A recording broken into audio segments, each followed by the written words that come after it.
Hi, welcome to session 3 of the topic The Idea of Progress in the Making of Modern America. Now, this is session 3, and what we're going to be doing is looking at the third aspect again of progress that Americans were influenced by, in thinking that this is an area that inevitably and very clearly nature in this case show us that progress is actually taking place in the world of nature, not just in the world of humans and what humans are doing, that that our institutions are evolving, or that our systems of science, our tools are evolving, but that that nature is also progressing, that there are signs that progress is actually a law of nature. It's a natural law. Okay, and so it is really in the late 19th century where we're going to see the introduction of a scientific theory. It was actually introduced in Europe in the 1850s by a British biologist. And that idea is going to be very popularized, that scientific theory all across Europe, is going to come to North America, and eventually is going to go all over the world. And that is the theory of evolution. Okay, this is something that we're going to actually look at again in this particular session, the theory of evolution, and how Americans, as well as other peoples around the world, this is not just exclusively Americans, but this is a U.S. history course, so we're going to see how Americans in the late 19th century looked at this theory of evolution, this scientific theory, and concluded a great many, not all. Of course, there were people that did not embrace this theory. We're going to mention also which groups in the United States did not really embrace this theory, and the reasons why they did not embrace it. But the ones that did so because it confirmed, in their minds, of course, it just confirmed what they were already thinking about. They were thinking about progress. They were thinking about economic progress. They were thinking about technological progress, because those were changes that were taking place in the 17 and 1800s very rapidly. Again, the lives of Americans, and as well as Europeans, were dramatically altered. With the coming of modern science and technology. We already covered all of that again in session 1 and parts of session 2. And also because there was an economic revolution taking place as well in the 17 and 1800s with the coming of capitalism. That was also introducing new ways of organizing society, opportunities for people to build wealth, for example, and pretty much setting individuals free to pursue their own self-interest. This is an economic system that is very individualistic. That sees people, human beings, as individuals, very different from one another, and pretty much, again, that they're to be set free, in other words, in the economy, to own property, to build wealth through enterprise, and to attain happiness through the consumption of goods and services. Again, the idea is under capitalism is that eventually a great number of those individuals are going to rise up to the middle class, and and be able to enjoy their existence through the consumption of goods and services. So all of those changes were new. The advent of modern science, technology, and of course the coming of capitalism with industries and enterprises, the rise of a middle class. So Americans were very convinced of progress because it was, in their minds, taking place very rapidly before their eyes, all around them.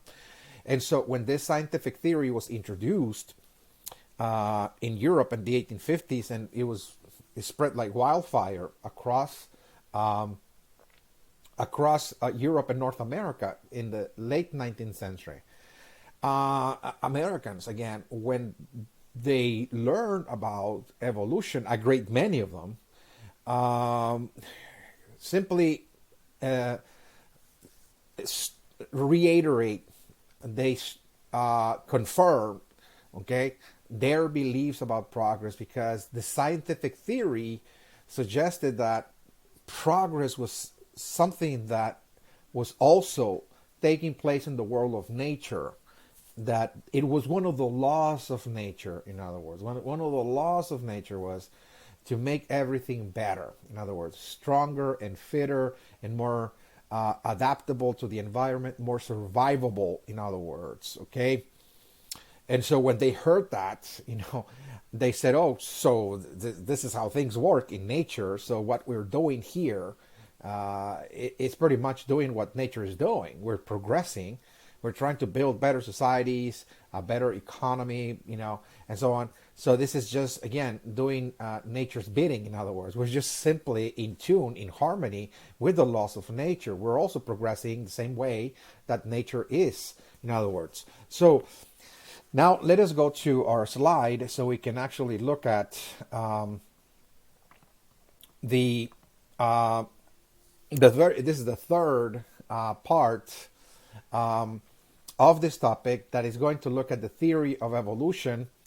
And the theory of evolution was, as I mentioned, considered as also as an aspect, as a fundamental aspect of progress. But in this case, the theory of evolution itself explains that there's progress taking place in biology. In other words, in all life forms, every living organism, every organism that is alive, from a plant to a cell to an animal, insect, of all species, by the way, and all the way to the human kingdom, that everything that is alive, everything that has life, is evolving again and is progressing, okay, over time, that is. All right, so this is a total novel concept and idea. Not that people did not think about that in the past, but it was just very, very difficult to be thinking in those terms, that there's progress in nature, because for thousands of years, all over the world, okay, people use, as I mentioned in session 2 and in session 1, use religion to explain the world around them. Okay, so all over the world, okay, there was a religious scientific system that almost every society used in different ways, if you will, but it was, the fundamentals of the ancient science, so to speak, the old science. It was all the same, because it was all based, again, on the idea that the world was created by divine beings, whether it was a god or a series of gods and so on. And so every explanation to what happened in the world was seen, again, through a religious lens. It was a spiritual cause. In other words, the cause of everything was spiritual in the material world, that is to say. So it was very difficult for people to be thinking about progress, because all over the world, people believed that the way the world was created, it was created perfect. In other words, that when the gods assembled in the beginning of time, or when God, in this case, there were religions that believe in one God, there was other religions around the world that believe in many, but that when the divine, in other words, okay, the creators or the creator, okay, formed the universe. It formed the universe as we see it, okay. All the animals were created the same way you see animals today, okay. The same species of animals, were the ones that the gods created, or God.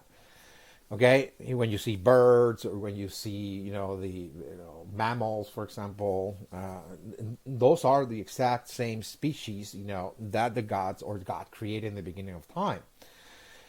And even humans, that the way we were created is just the way we look today. Okay, The way you see people, they said, okay, so this is the way, we were created. So nothing much has changed, in other words, ever since the moment of creation, all the way to the present moment. This is how people thought and believe, again, before the theory of evolution, before this theory was written and presented to the world. All over the world, again, believe that everything was created as it is. The trees, the plants, the animals, humans, everything, again. Of course, there's been catastrophes, there's been floods, and so on. Yes, it's true, but whatever survives those catastrophes continue on Earth, and living just as the gods or God actually created those species. The trees that God created look exactly like the trees that God created, again, in the beginning, and so on. Nothing has changed, in other words, in the world of nature. What has changed, perhaps, is our way of thinking, our dress styles, our art, our architecture. Yeah, that changes. But in the world of nature, the structure of the animals, how animals are constructed, how their constitution, the physical constitution, in other words, their anatomy, and so on. Again, it's pretty much the same as it was in the beginning of time. So that was the belief, that there was no change. In other words, that there was like a fixed design that was considered, perfect by the gods, and this is the way the world was made. Okay, so this is important, again, because the idea of progress was not really projected onto nature in the past, and in Europe, of course, we're talking about Christianity. Christianity is really the predominant religion in Europe and also in North America, and of course, the way people explain, for example, how things were made, in nature, is through the Bible, of course. Even up to this point, the Bible still exerts a significant influence in the way people pretty much explains, again, how everything came into being. Okay, even in Europe, okay, in universities, like in London, for example, you might consider London the 19th century, like let's say the 1920s, the 1930s. I'm sorry, I'm talking about the previous century, the 1820s, 1830s, 1840s. Okay, that was a correction. I'm talking about the 19th century. 19th century, by the way, okay, the 1800s.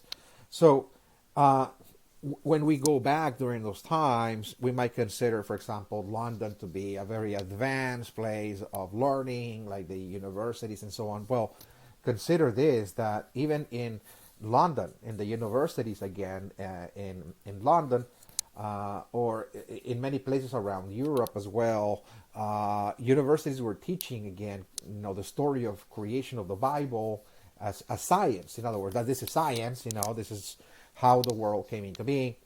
And according to scholars in Europe, okay, that study the Bible, they actually pinpointed the actual moment of creation. When was the world created according to the Bible, that is to say. So if we follow all of the events of the Bible, going backwards, let's say from the time of Christ, okay, Christ lived 2,000 years ago. Okay, so if you just start pretty much looking at all the events that the Bible narrates, okay, of the prophets and so on, just going backwards, all the way to the Genesis, to the very beginning of creation.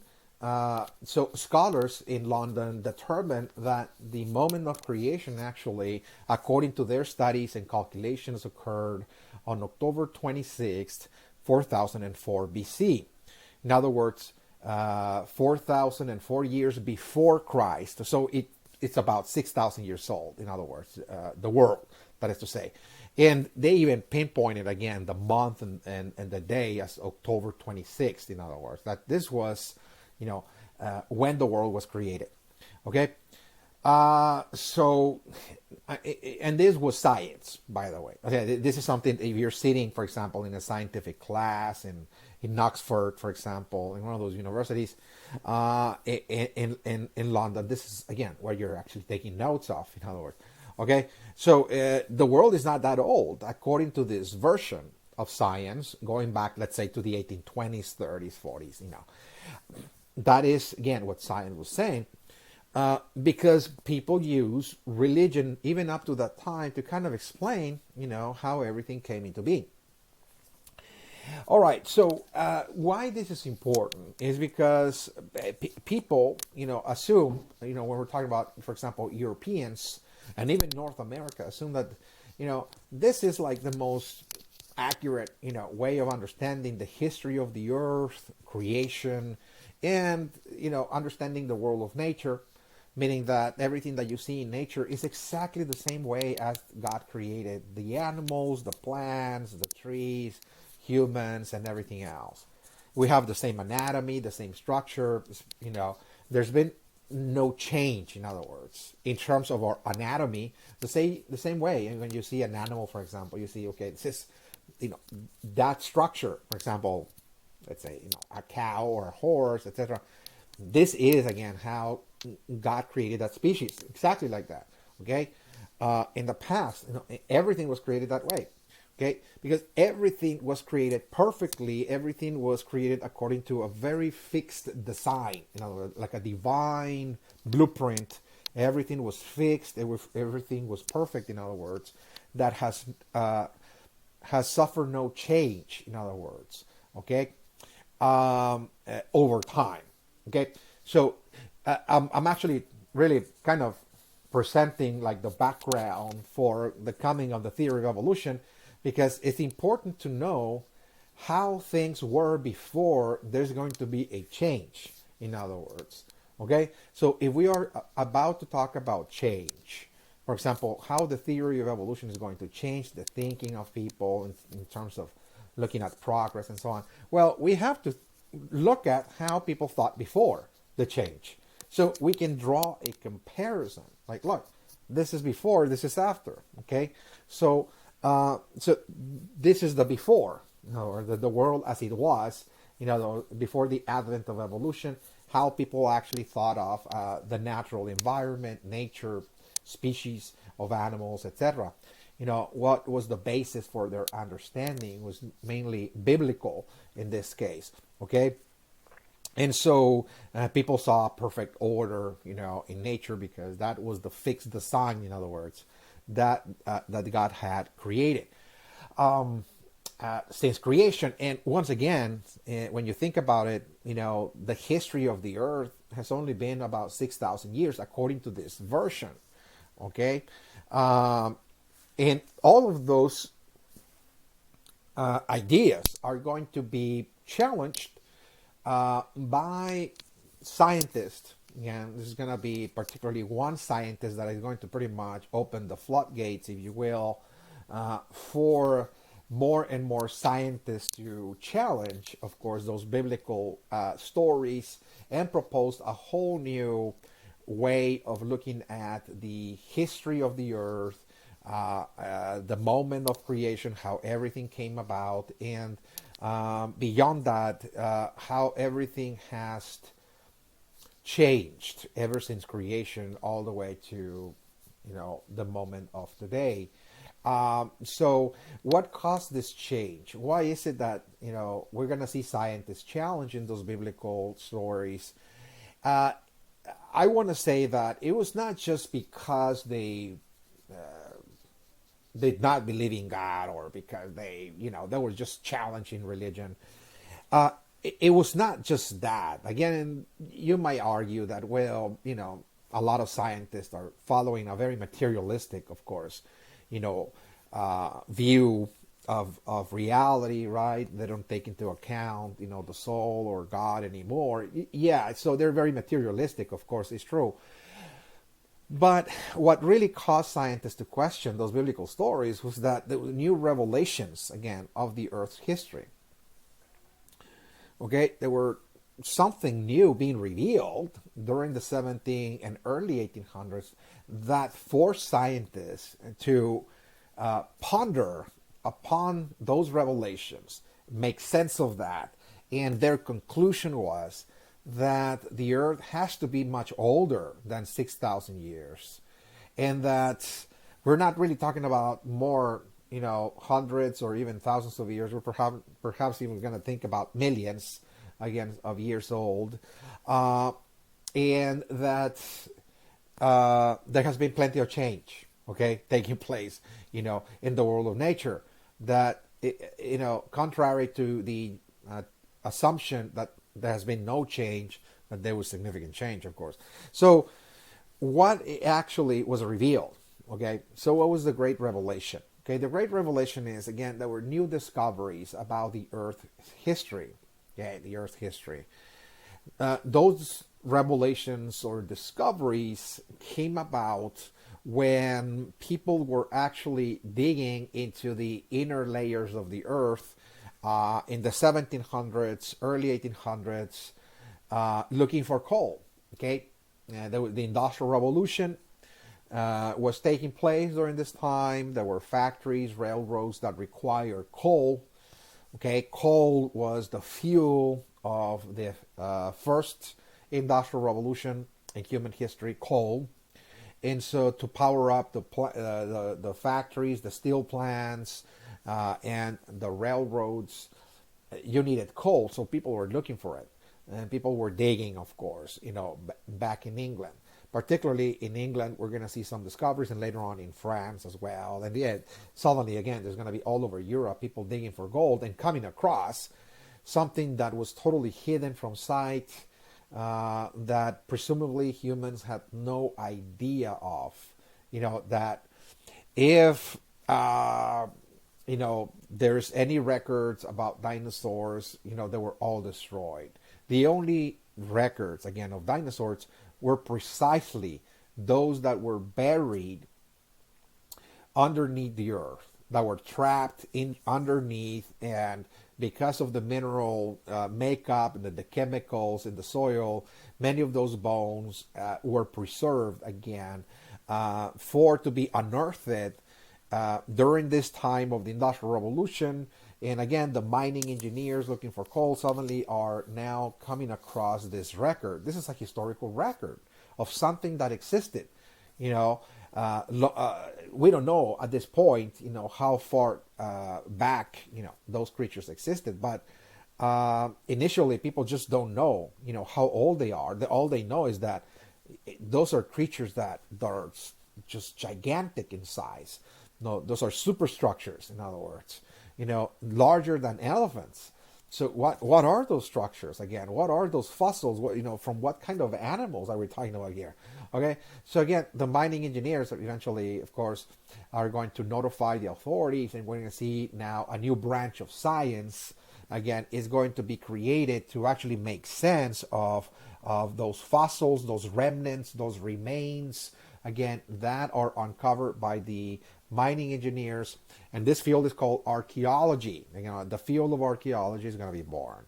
Okay, so what is really archaeology is, again, the field of science that studied the past, from remains, from bones, from artifacts that are buried pretty much underneath the earth, or they're buried, by, let's say, dust or jungle, that belong to societies that lived even before, the written record. In other words, before human beings began to pretty much leave records in writing again. We're talking about very, very old, very distant societies, going back thousands, hundreds of thousands, even millions of years ago. This is what archaeology pretty much studies again. So we're going to see, of course, now a new field trying to make sense of this. What is all of this? Okay, so they're the ones that are going to be piecing together the bones of those dinosaurs and many different other creatures as well. They're going to be piecing them together and putting them, of course, on display on museums. In museums, there are going to be museums of science. In England, there's going to be museums of science. In France, for example, exhibiting to the public those creatures that they're gigantic again. And there has been at this point, when we're looking at the 1810s, 1820s, 1830s, still no terminology. There are no categories indeed to actually identify what kind of animals and when they lived. It's just, again, those are the new revelations again of the earth. In other words, that the past is coming back, that the earth's past, the earth's history, this hidden history is now coming, to the surface, to light, so people can actually see the past and make sense of it. In other words, look, what we know about history is very limited. We have to really revise everything we know. So, what this is going to do, of course, is, try to, the archaeologist, this field, is really kind of rewriting history. It is really the field of archaeology that is really, trying to tell a different story about the history of the earth, okay, based on those remnants, those remains, what is called, fossils. And the way, archaeology is going to do this is by identifying, for example, the specific layers from which they're unearthing, for example, a specific skeleton. So what they realize is that as they're digging, into the surface, inside of the surface of the earth, in the inner layers, they're going to find that there's actual layers. In other words, there's different, layers of earth formations, if you will, in which in each layer, they're finding out specific life forms buried there. And as they dig deeper into the layer beneath, that is composed of different chemicals and, different molecules and so on, different elements are present there. What they're going to say is that this is another time period. This layer that has a different chemical composition than the layer above, okay, this is another time period. This is the period that came before the one on top. And you find in that layer beneath other life forms. So you can actually identify, the different eras of the earth. What is called geological eras. Those are the eras, the different eras or ages that the earth has gone through, and what kind of species of animals lived in each one. And pretty much guess, if you will, how long, those species of animals actually lived and roamed in the earth. You can say, well, this layer that might be, 5 feet, 6 feet, thick, formed after, you can say, millions of years, maybe 60 millions again. But the one beneath that, that is also about 6 feet or 8 feet, in width, you might say, oh, this, was formed in 120 million. Okay, and you can see all of those life forms buried there, and so on and so forth. And so they began to really now create a chart again of the different eras, the eras of the dinosaurs. In other words, what are the first moments of life? Where is the second stage of life? What kind of life forms existed in the second stage, in the third stage, and so on. And every era spanned for millions of years. So the history of the earth now looks totally different, from the one that people believe to be true. Okay, so again, this is like a graphic representation, a visual representation of the archaeologist that is digging, beneath the earth and finding different layers, if you will. In each layer, there's trapped fossils of animals that were the predominant species. In other words, those were the living organisms of that particular era. And then beneath that, there's another type of species that was the predominant. And in the prior the other.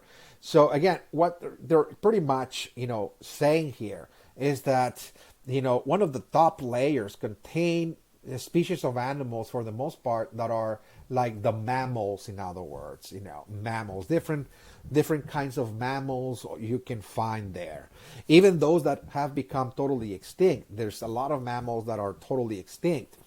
And beneath this layer, again, in which you find a lot of mammals, you're going to find another layer in which you find the reptiles. Those are the dinosaurs. Many types of reptiles, in other words. Different forms, different sizes, and all that.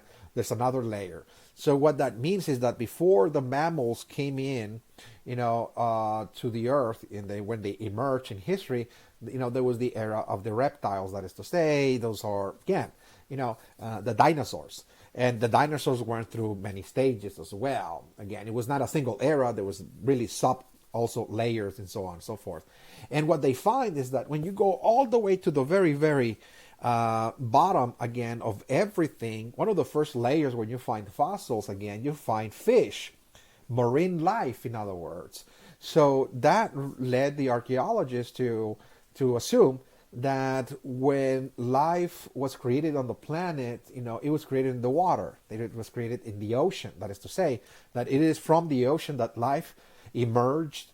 One of the first living organisms were living in the water, and from the water, some organisms step out, in other words, onto the surface to roam around on the face of the earth, becoming the reptiles. Eventually, some of those reptiles became the mammals, etc.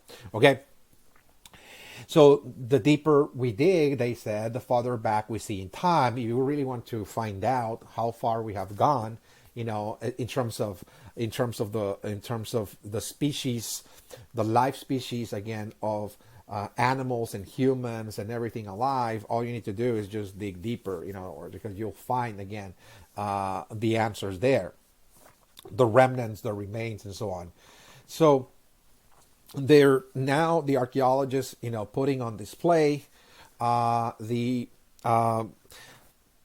they're piecing together, get the fossils of those creatures that they're stumbling upon, and they're coming across now gigantic, massive structures, superstructures that are taller than any other animal that we know of. I know here, but let's just say, we're talking about the 1800s,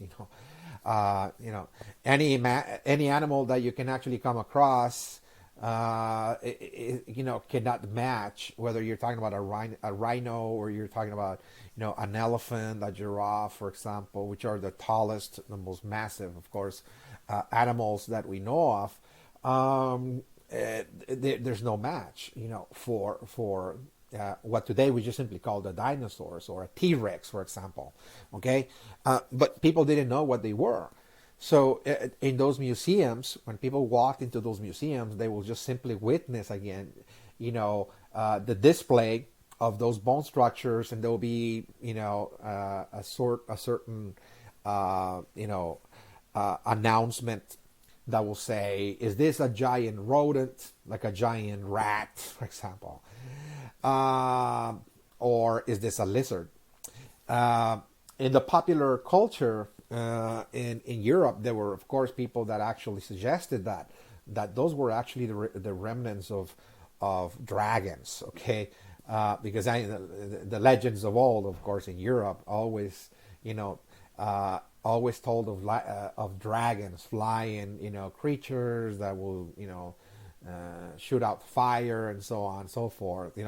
That's part of the mythology, European mythology. The dragons, and there were some Europeans that will say, well, this just looks like a dragon. Okay, maybe it was. Maybe dragons are real. And they became extinct or something like that. Okay, so what this means is that just there's no clear clue as to what this is. Somebody has to make sense of that, in other words. Okay, but it causes a lot of it causes a lot of shock, I will say. Okay, this was not an easy experience for somebody to walk in and see something that no longer exists, that there's no record, in anything that we know of. In other words, there's no written record anywhere. You can say, okay, look, this is a clear indication that those animals were here. Not at all. This is a new revelation, in other words, that is challenging you, to think outside the box. In other words, okay, so everything you thought you knew has to be totally revised. You have to revise everything that you know and pretty much make sense of something totally different, totally new. How are you going to do that? Well, that's another matter.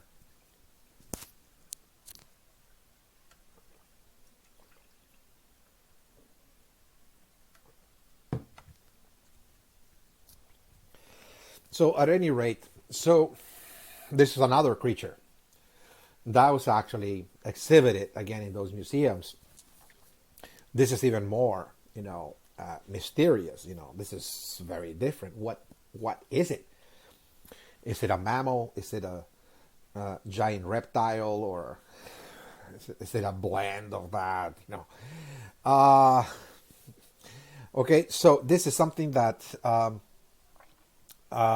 people are confronted with, but the most shocking of all encounters in those museums and the writings of scientists that were actually, writing, for example, letters to the editor in newspapers or in journals, just kind of announcing this to the public, was, if you thought that was very challenging to look at those dinosaurs, what about looking at the remnants of, skeletons of something that appears to be very, very human, but it's not. And, at first, some scientists believe that those were indeed just simply the remnants of apes, in other words. Okay? Because they said, well, look, it might be the remnants of a gorilla or some other ape. And there were a lot of, scientists that were actually dissecting, getting a hold again of those species of animals that were getting a hold of different types of apes, bringing them into the lab and, removing all the skin and the organs and trying to compare the skeleton structures, and nothing matched. In other words, look, this is not even an ape, okay? Because there's no comparison. This is not a gorilla or orangutan or anything like that. Again, those are totally different creatures that look very much like us. It looks more like a human than an ape. So, how far do they live, in other words? Why is it that they're not here anymore? What happened to those, creatures? Are we related to them?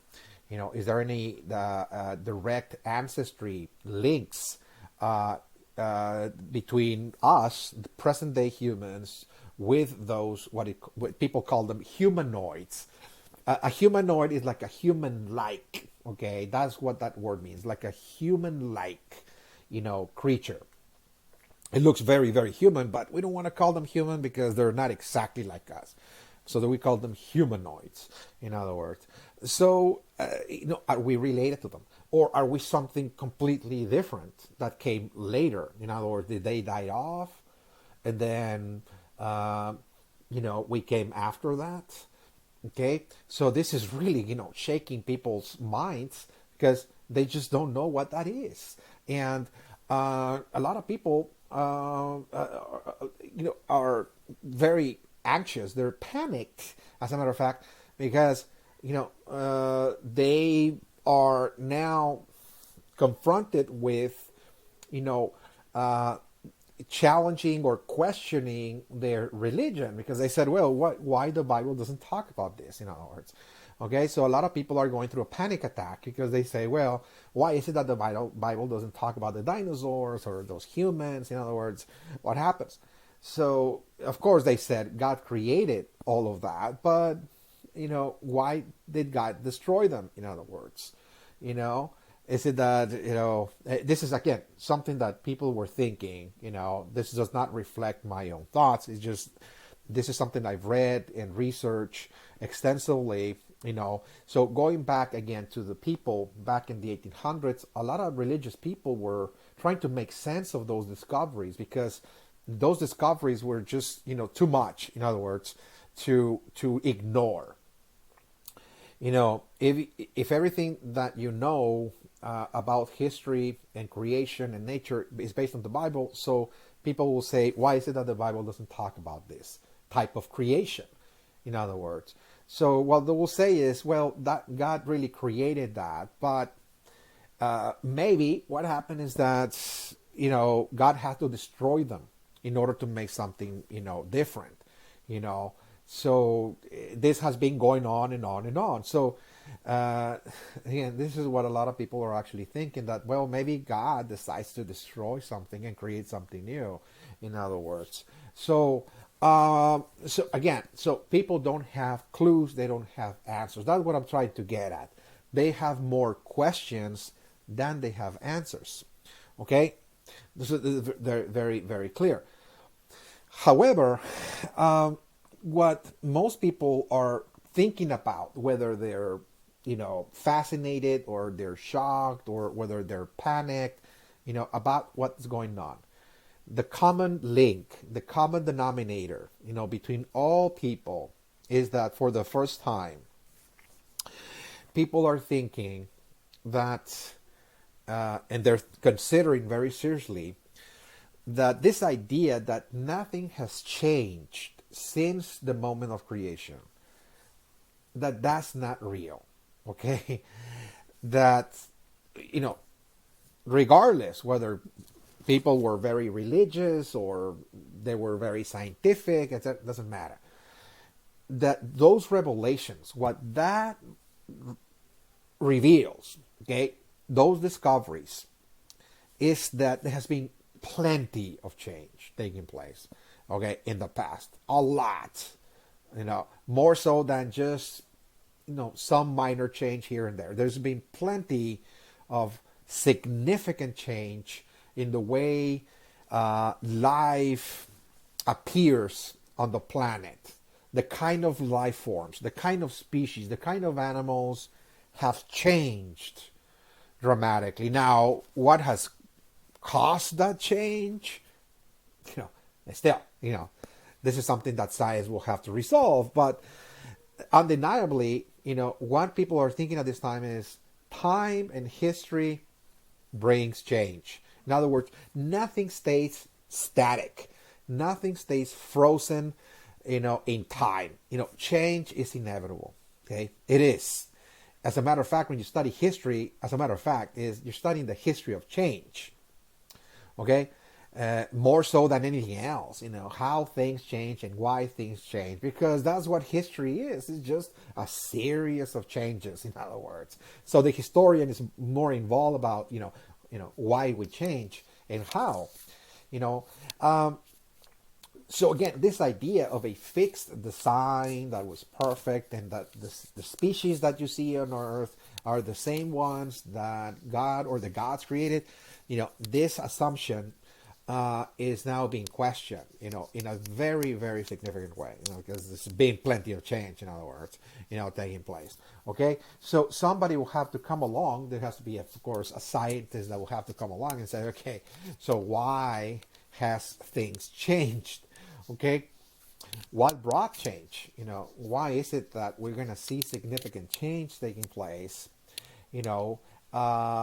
In among living organisms, why living organisms change. In other words, why is it that those organisms that we find in those expeditions, the archaeologists digging and so on, why is it that they're not alive? What happened to them? What happened to the dinosaurs? What happened to those human-like creatures? Those humanoids, in other words, what happened to them? Did they die, altogether? Did they become extinct? Or are we still part of them? In other words, that we human beings descend from them, so therefore, after millions and millions of years, we kind of mutated. Okay, so is there mutation taking place, Okay, are living organisms mutating all the time? So our anatomy can change. So we're not actually fixed structures, but rather we can actually develop, and adapt, new capabilities, new a new size of skull or stomach that we can actually change. We can mutate over time. So that scientist, again, that is going to try to answer those questions was the British biologist named Charles Darwin, and he is the one that fathered, again, the theory of evolution. This theory is the theory that tried to explain, how life, appears on Earth, and how those life forms actually continue living on Earth. Okay, so why some species die off, and some others continue? What happens to those that died off? Why did they die, and so on and so forth. So it's a biologist. Biologists are actually looking at life, the study of life, in other words, how life came into being, and what are all the different forms of life that exist on the planet, and how is it that life behaves and continues, again, sustaining life, that is to say. Okay, so he started with this very simple question: why those prehistoric creatures no longer exist? What happened to them? Okay, did they become extinct, or did they mutate it, and pretty much turn into different kind of forms? In other words, that is, again, his main concern, by the way. This is what he wants to find out. So in order to do that, he's going to go to a place, where there's absolutely no human presence whatsoever. He wants to go to a place in which animals exist the way that nature intends them to exist, without the impact, without the influence of humans, that is to say, hunting them or chasing them or forcing them to leave their habitat, but rather he just wants to go to a place in which animals are in their habitat, in their natural habitat, so he can actually see the behavior of animals and understand how animals are trying to survive, in other words, in nature.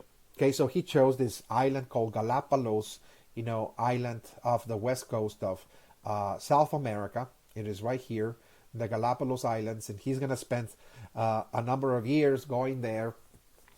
Back in the 1830s, his brother actually provided a lot of financial assistance to him, financing his trips, etc. To make a research. This is a field again.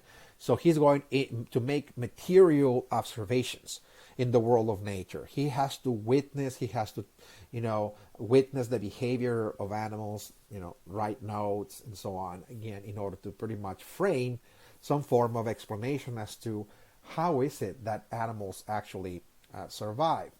Okay, just a second.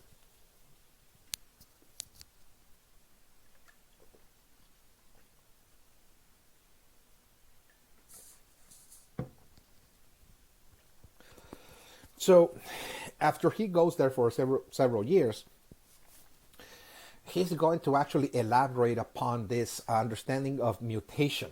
Okay, he's very convinced that mutation is taking place, and that we're not actually species. That animals and humans and everything that are alive, that we're not actually species that are fixed, the size, but rather that we have the capacity to mutate and develop new capabilities, new features, new colors of the skin, for example, and so on.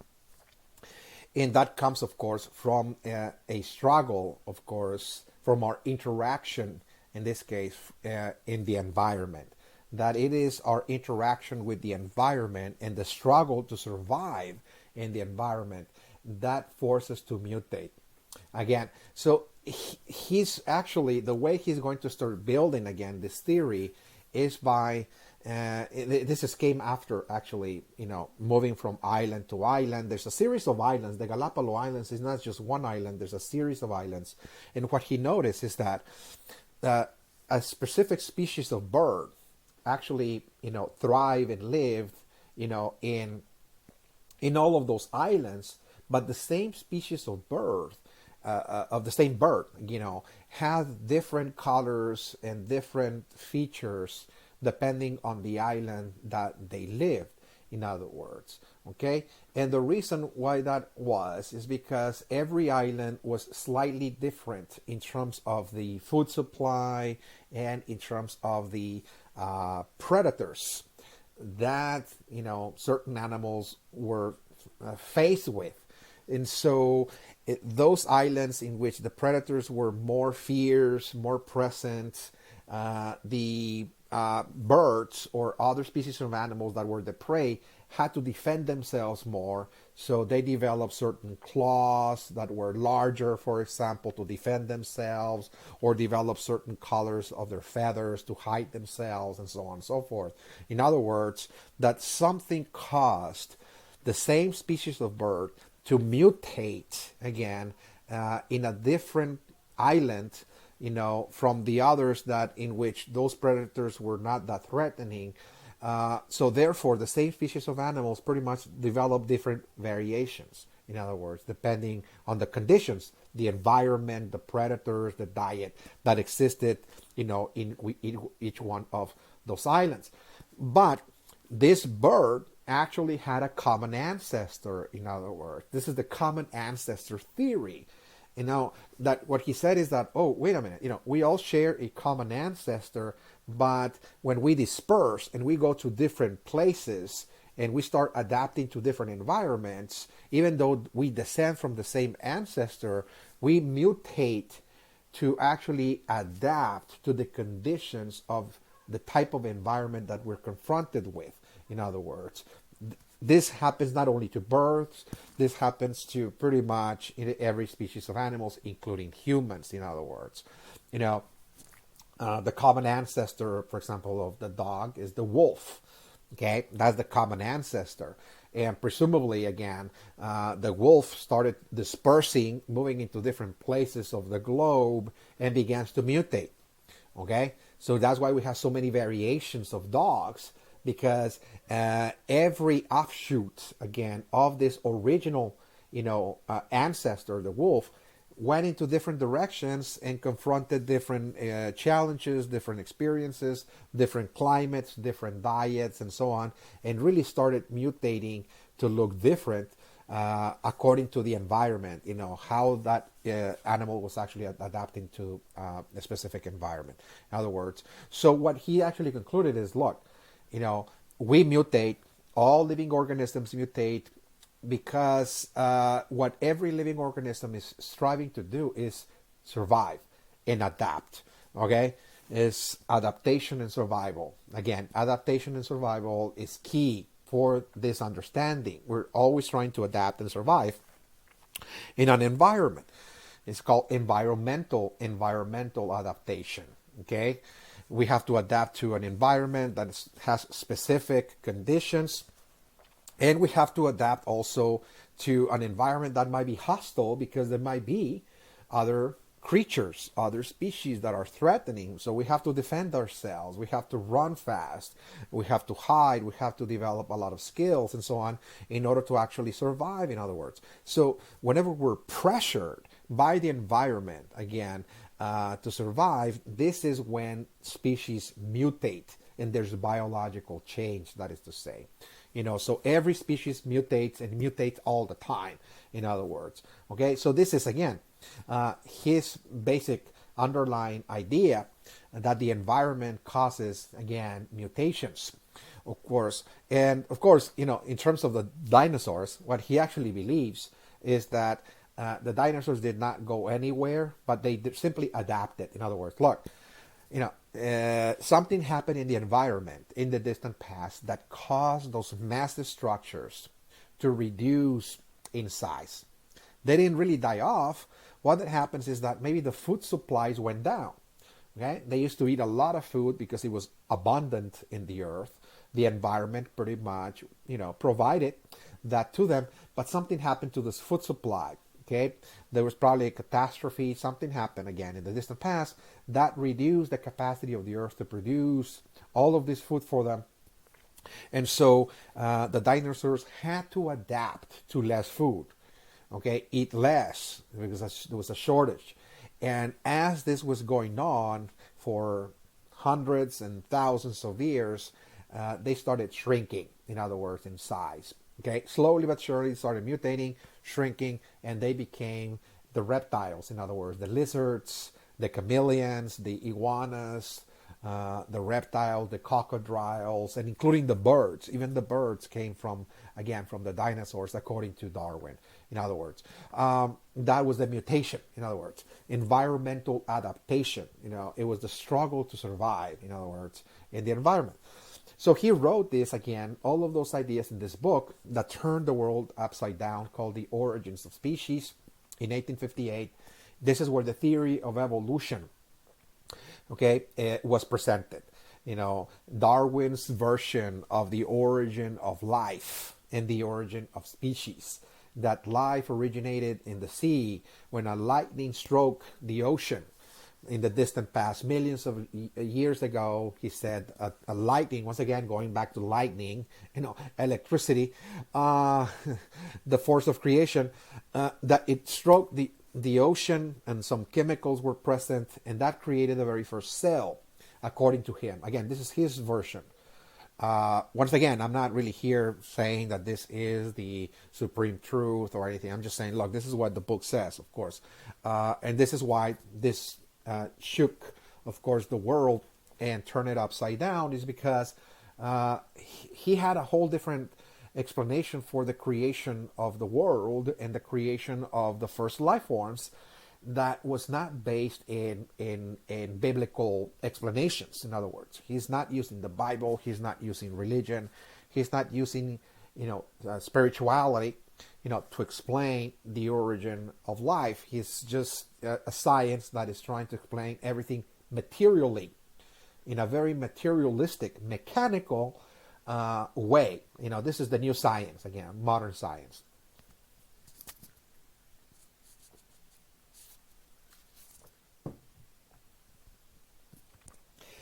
Remember, this is the method, materialistic research, material explanations.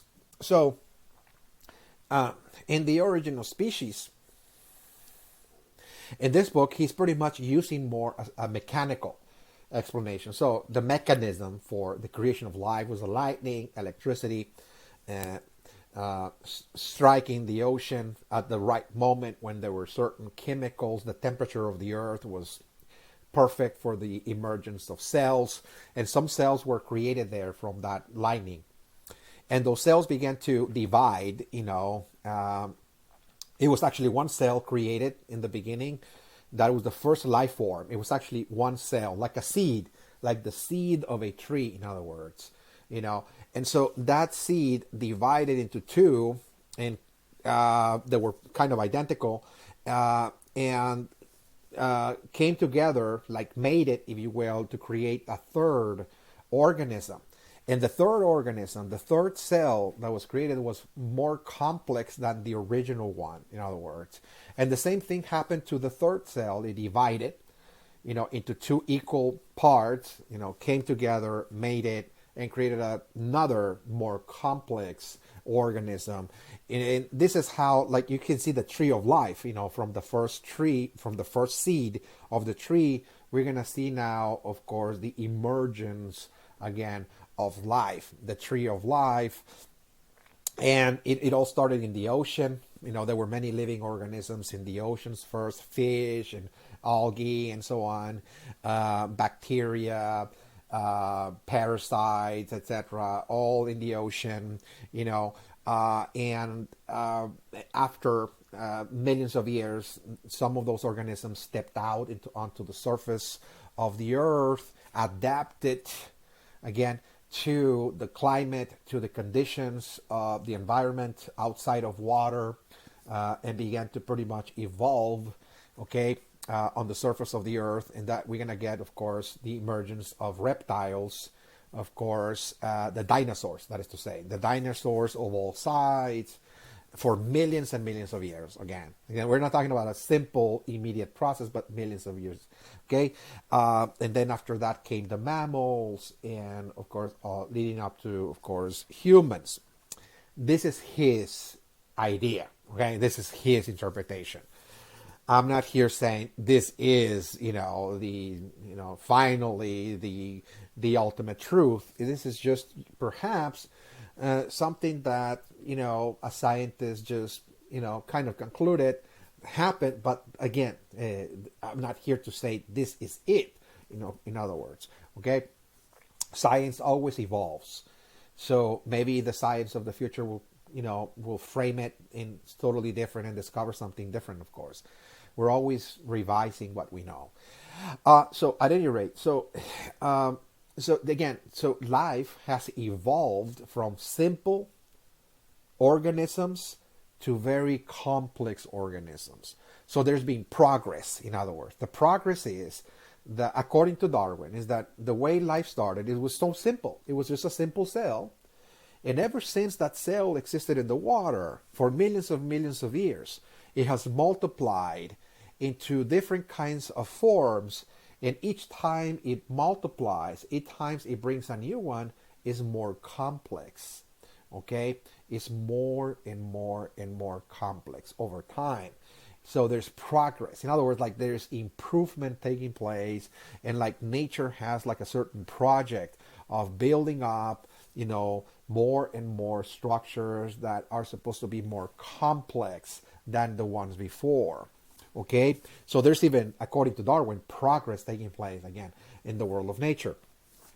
Now, this very interesting, of course, understanding here, in Darwin is that the way nature makes sure that every time we're going to get a better structure, okay, a better organism, is that it selects, again, this is his idea, that nature somehow selects the best organisms to multiply, and that those that are weak and those that cannot survive in the environment are selected to die, in other words. So in other words, that there's like a law of progress, a law of improvement that is at play all the time, in which nature, in order to improve the species, select, in other words, the best organisms, the strongest, the fittest, and allow those organisms to reproduce, because the offspring is going to carry on the attributes, the qualities, the strength, in other words, okay, the survivability, so to speak, of that species that is strong and fit, and carry on the project further to improve the species, in other words. So there's always, according to Darwin, improvement. This, again, is called natural selection. This law that he's talking about is called the law of natural selection. Natural selection happens through what is called survival of the fittest. So nature allows, the organisms to compete with one another. There is fierce competition for survival, and those that thrive, those that prove to be very fierce, very determined, that they really want to, be able to survive, those are going to be selected for reproduction, in other words. That, again, this is nature doing it, according to him. Okay, so of course, there's an underlying struggle for survival, of course, all the time. Okay, that, survival is not a given, that, this is something that we have to prove ourselves in order to be the survival of the fittest. That we have to be very strong, very decisive, and so on, because that's what nature is intending to do. That the survival of the fittest are the ones that are always going to be given the opportunity to reproduce, and they're going to be the dominant. They're going to be the dominant species, in other words, on the planet. Again, that's his idea, by the way. Okay, natural selection. And of course, this idea, even though this is, in the world of science, you might say, well, this is very scientific. This is just, what biologists are reading, etc. But this idea is going to have a profound influence in the way people think, about humanity, about the world around them, about their own societies. Because as soon as this idea of the theory of evolution, with this idea of survival of the fittest, in other words, is going to be introduced in universities, in colleges in the United States, for example, and is beginning to be taught, at various, of course, levels. Of course, there's a lot of pushback, a lot of religious groups in the U.S. that just don't want students to read this because again, religious groups feel that this actually turned people away from God and away from Christianity, that Darwin was interested in destroying Christianity, in other words. But nonetheless, there's a lot of scientists, again, that just go ahead and pretty much at the college level, at the university level, pretty much present those ideas anyways, despite the backlash, if you will. So again, this is going to have an impact, again, in the way people are thinking, because there will be individuals that are going to apply the theory of evolution to humans, in other words, to the world of humans, in terms of human groups, human societies, and human nations. In other words, well, if this is how nature works, that the survival of the fittest are the ones that are dominant, and they're the ones that are the best, the strongest, and the fittest, and so on. So what about humans? In other words, can we identify those humans that are the survival of the fittest, that are the best? In other words, those that are at the very forefront of the evolutionary arc, who are the best, in other words. Because, again, Darwinism, the ideas of Charles Darwin were very appealing, to some people during this time. Such as, for example, the sociologist Herbert Spencer. Herbert Spencer read, Darwin and pretty much, framed the theory of evolution, in a way that was applicable to human society. So he was a sociologist. And so he said, so this theory of evolution, the survival of the fittest, that can be applied to the world of human beings and human societies as well. We can identify who are the survival of the fittest, in other words. Because if this is true for all species, that nature selects the best species, the most able, the fittest, the strongest to survive. So that happens with us too. Among human beings, there must be some humans that are more evolved and others that are less evolved. Because not everybody is at the same level. There has to be, according to Herbert Spencer, that's Spencer's ideas, humans that are fitter, stronger, and so on than others, in other words. Okay? So we can measure the evolution of people, in other words, who are falling behind and who are at the front, in other words. Again, this theory became known as social Darwinism. Again, this is not Charles Darwin talking. This is Herbert Spencer actually talking about, this is a way we can actually analyze human societies. The survival of the fittest in the human kingdom, that we are also governed by that law. He said, aren't we? We're part of nature. We are also living organisms, and we're in competition. We're in competition with one another as to who's going to be the best, who's going to prove to be the strongest, the fittest, to survive, in other words. So who is the survival of the fittest? And so, Herbert Spencer, one of the contributions, again, of Herbert Spencer in this theory called social Darwinism is that he proposed that humans were not all equal. Okay, so this idea that all humans are equal or all humans are created equal, he rejected that, outright. This idea of equality, this idea that all humans, are just simply part of the same species, so therefore we have the same same level of development or evolutionary development. He said that's not true. In fact, there are people that are, inferior, and there's people that are superior, that is to say. So what he said is that in every human society, you can actually set up a hierarchy. Okay, a hierarchy is really a ranking system in which you can actually identify which groups are ranked below, which groups are ranked in the middle, and which groups are ranked at the top, like a ranking system. That's what a hierarchy is, of course. In sociology, this is called social stratification. Social stratification is when a society is stratified between groups that are ranked from low to middle to highest, in other words, of course. And so he said that this is natural, that it's just natural to have hierarchies in societies. And some people are going to be below, others in the middle, and others on top, in other words. And those at the very top are the survival of the fittest. Okay, the one below, at the very bottom, they are falling behind. As a matter of fact, Herbert Spencer believed that those at the very bottom, will be facing extinction because they're not working hard, they're not striving, they're not, struggling to survive.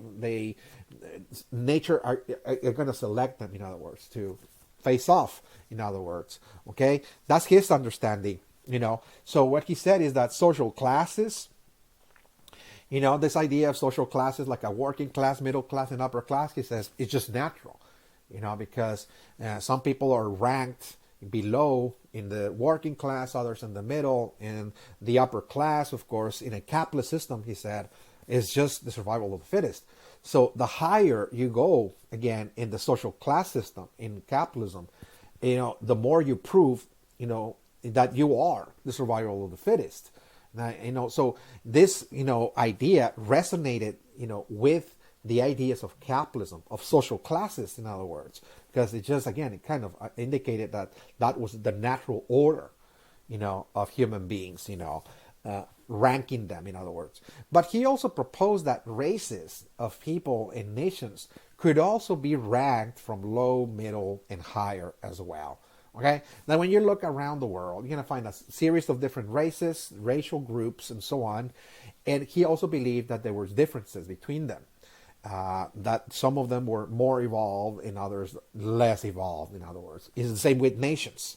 So there's a multiplicity of different nations, but what he said is that, well, not all nations are equal. There are some that are superior, others inferior. So the question is, how do you actually measure, people to say who is inferior and who's superior in terms of race or class or nations? What Herbert Spencer was suggesting is that the yardstick, in other words, the measurement, is look at their technology and look at their wealth. If they have high advanced technology, if they have machinery, electricity, if you have all of that, that's a sign that they're the survival of the fittest. In other words, they're very intelligent. Why? Well, because to have developed that technology require a lot of intelligence. You have to be very smart, he said, okay? To have come up with railroads, for example, or telephones. So the societies that have that technology, they're ranked at the very top, okay? Nations that don't have those technologies are below, okay? That's what he said. Again, that's what he said. And also wealth. In other words, the more wealth you got, you're the survival of the fittest as well. Okay? If your nation is wealthy, well, you're ranked on the top of nations. If your nation is poor, you're on the bottom. And so on.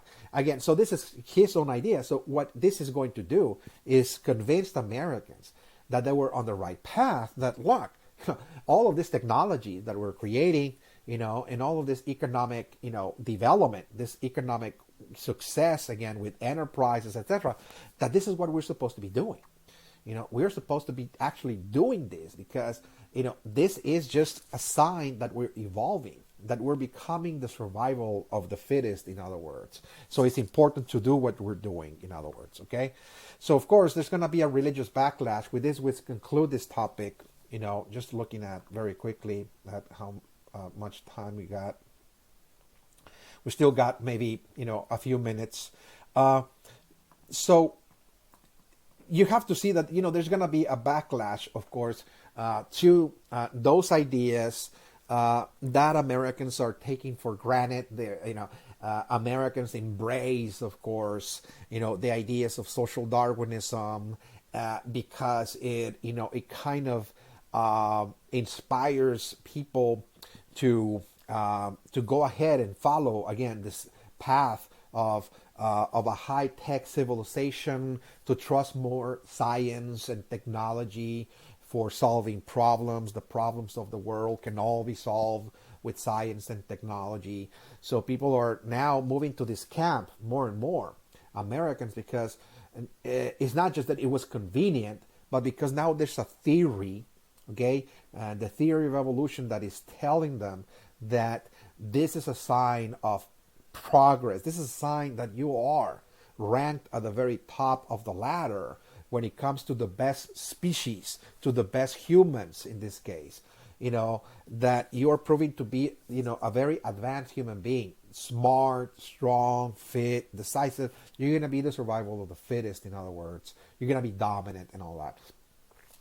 And again, also when people sought, for example, economic success, that people wanted to be rich, for example, work very hard. I want to become part of the middle class. And if possible, I want to rise even higher. This is what Americans are convinced of, that this is the path to human happiness. Well, now there's a scientific theory that it just tells you that, your wealth, how much wealth you got, is going to also determine whether you're part of the survival of the fittest or not. So that also, again, convinced, a great number of Americans that this was, of course, indicative, again, that they were on the right path as well, of course. And even the American, cowboy, all the peoples that were going to the West, to the Wild West, and survive again in the wilderness, facing significant challenges again, facing dangers with nature, with battling, for example, wild animals, or battling Native Americans and so on. They were also seen as very fierce, individuals that were proving to be as well, very fit and very strong to survive again in a very harsh environment.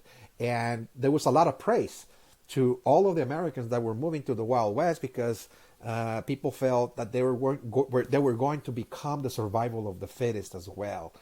So it was romanticized. All of these ideas about technology, wealth, and the conquest of the West, by Americans moving there. It was all romanticized as to be totally in tune with natural law. This is the law of nature. We're doing nature's bidding because we're simply progressing, in everything that we're doing in order to become the survival of the fittest, in other words. Okay? Very important. All right. So there's going to be a religious backlash, okay? Because not all Americans, okay, embraced Darwin's ideas, much less the ideas of Herbert Spencer, of social Darwinism, okay? And there's going to be an opposition, religious groups in the United States, Christian in this case, because this is the predominant, of course, religion in the United States, opposed the ideas of Darwin. They have been opposing the ideas of science, by the way, because they fear that science was convincing people that there was only matter, a very materialistic science, and also that science was looking too closely into the workings of God. For example, playing with electricity, that electricity was a force of God, and you're looking too much into it. You're going to get burned, in other words. You're playing with fire, and so on. So religion was already very, very resistant to this new scientific and technological revolution. But with the coming of Darwin's ideas, this is going to be much more intensified, the opposition.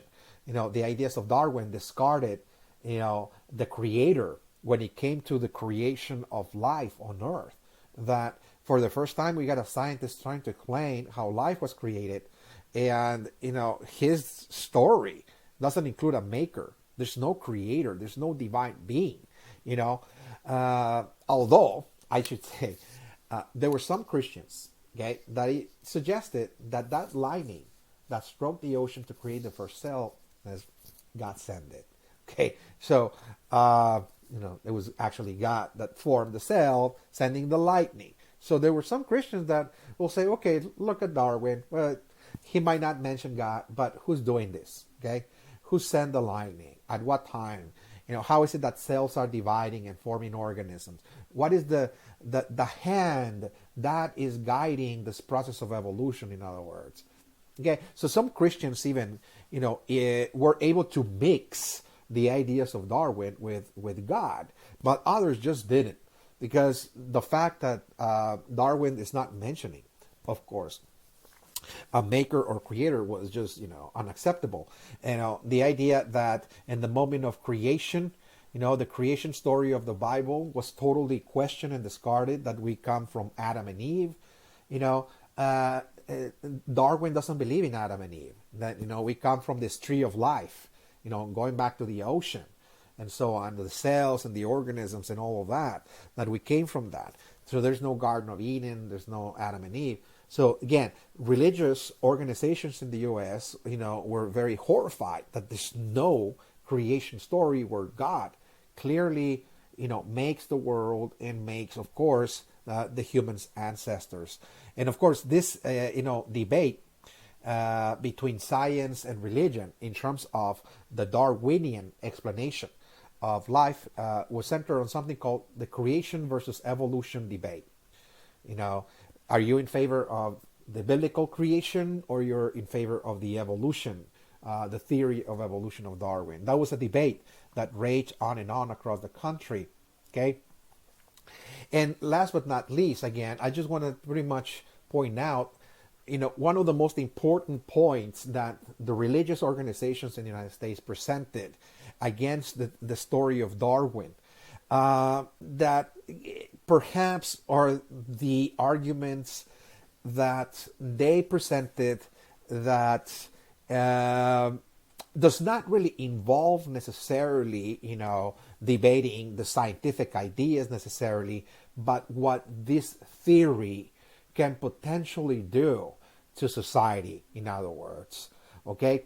So number one, what religious groups in the United States are saying is that this theory promotes atheism. So this is what this theory can potentially do to American society, is that if you teach this, again, as fact, at all levels in education, that what you're going to be instilling in the future generations is that, look, we're living in a totally materialistic universe. There's no spiritual force that guides us, that is the source of goodness, in other words, compassion, love, etc. And that everything is just mechanical, that we're just inside of a machine, in other words. Okay? So it promotes atheism. And if this continues, we're moving into a new civilization. But they said we're going to be moving into a godless civilization. This is not the ideal world you want to live in, because what they fear is that people, when you have no concept, no connection to the divine, okay, which is the source of goodness, that cares for you, guides you, etc., that it is going to make people feel very isolated in the world. Okay, when there's nothing, again, outside of you other than nature, working heartlessly, mechanically, that everything just works mechanically and heartlessly, where people actually inevitably feel is isolated, that you're isolated in the world. How can you explain all the bad things that happen all around you? This is just mechanisms, the catastrophes, the calamities, the tragedies, again, people feel very isolated, very disconnected from one another, because there's no spiritual foundation in our civilization, that is to say, that connects us, in other words, to a higher truth, because they say, well, it's not a higher truth, it's just nature. That's all it is. We're machines, that's all we are. Okay? And so what this creates is the feeling of angst or anguish. In other words, people living in constant anxiety. Okay? So angst or anxiety is really the sign that people fear, of course, dying without knowing the ultimate truth. There's a fear of death, in other words, looming always in the person's mind, reminding that person that death will be the end of existence, because there's nothing beyond this life. We're just matter. So when I die, my being, my existence will come to an end. So that creates anxiety. If I believe that, okay, and that there's nothing else other than this material body, so when my body dies, that's the end of my life, that's the end of my existence. And so that really creates the sense of anxiety. That's what anxiety is. Again, fear of the future. The future means the death looming, of course, reminding us that this will be the end of existence, in other words. Okay. And number two is, again, that the theory of evolution is simply reducing humans to animals. That, look, we're supposed to be competing in a dog-eat-dog world with each other, in a survival of the fittest. Okay, are we supposed to be kind of in a cutthroat competition, trying to pretty much go ahead over other people, just bulldoze other people in order to get ahead in life, because it's all a competition. We're just like animals, in other words, competing with one another for survival, instead of cooperating, instead of helping each other, instead of developing bonds, of love and compassion. We are different from animals. Maybe animals behave like that. Maybe they destroy each other because they're trying to survive. But humans are different. Okay? So this is what religion was actually saying, is that, look, this theory is reducing, of course, humans to the animal kingdom. There's a distinction between the animal kingdom and the human kingdom. The human kingdom is governed by different laws than the animal kingdom, of course, because we have, awareness. In other words, we are aware that we are aware. In other words, we have, of course, self-consciousness. In other words, okay, and again, we're different. So with that, again, comes to an end, of course, our discussion of the idea of progress. Is a history of ideas. The ideas of progress, projected, of course, in the world of science, technology, economics, and of course biology. And those are the three key terms. So when the exam comes again, you're going to have three key terms in the exam. The first one is the scientific and technological revolutions of the 17 and 1800s. The second is the rise of capitalism. And the third, the theory of evolution.